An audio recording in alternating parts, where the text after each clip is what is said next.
the 80s, there were plenty of well-known animated TV series that are still remembered to this day. Everybody talks about G.I. Joe, everybody talks about Transformers, but why doesn't anybody remember Inhumanoids? This was one of my favorite shows as a kid. Seeing this at a young age was simply mind-blowing. It had giant monsters rampaging through cities, army vehicles trying in vain to stop them, zombies, skeleton warriors, tree monsters, rock monsters, and complete chaos. It was far more gruesome than any other children's show. It was created by Hasbro, and like other Hasbro cartoons, it was made to support a line of action figures. As you can see from this commercial, the monsters were huge. I think that was a clever idea to make the monsters and humans in scale with one another. I used to have a bunch of these toys. They were just as awesome as they looked in the commercials, but I've never played with them inside of a cave before. I'm very hard pressed to explain what happens in the show. The question is, what doesn't happen? There's a team of monster fighters known as the Earth Corps who try to save the world from the Inhumanoids, such as Metlar, who's a creature that lives in the center of the Earth and chucks fire. He is the most evil of all 80s cartoon villains and personifies the devil himself. Tendril is a giant plant-like creature who can regenerate severed limbs. Decompose is a prehistoric creature with a dinosaur-like skull who also happens to be undead. Seriously, name another cartoon that has a giant dino zombie that traps people inside its ribcage.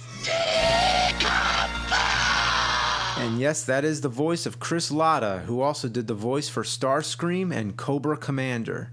Just by touching people, Decompose has the power to turn them into hideous mutations. Metlar, Tendril, and Decompose are the main villains, but there are many other Inhumanoids. Not all of them work on the same side. Slither is a giant snake creature who's unlocked from an ancient temple and has an old score to settle with Metlar. Then there's elemental creatures who help the Earth Core, like the granites, rocks that change shape, and the redwoods, centuries-old beings that disguise themselves as tree stumps. There's also Magnacore, whose body is made of hardened lava and can split into two beings connected by a polarized magnetic field. There's a blue Cyclops creature that hatches from an egg and literally devours all of its siblings. It then goes on to eat everything it sees.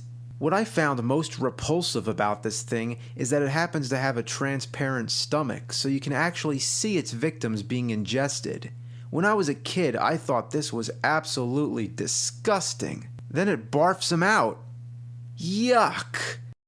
There's also a scene where he bites off the arm of Decompose. Today, they could never ever show anything like this on a children's show. I'm glad to have grown up in an age when television had some fucking balls. It shocked the hell out of me, it gave me nightmares, it made me want to puke, but I kept coming back for more. Today, it still holds up. The storylines are fast-paced and absurd as hell. There's an overall strong narrative flow with episodes that usually end on cliffhangers.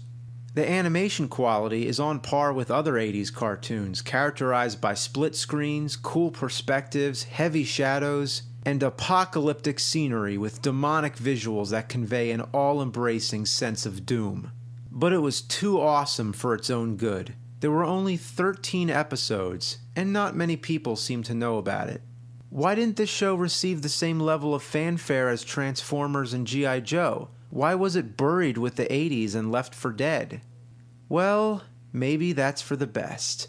I guess I'd rather not see it made into a live-action CG fest by Michael Bay. Its obscurity only makes it feel more special to me. I'll never forget Inhumanoids.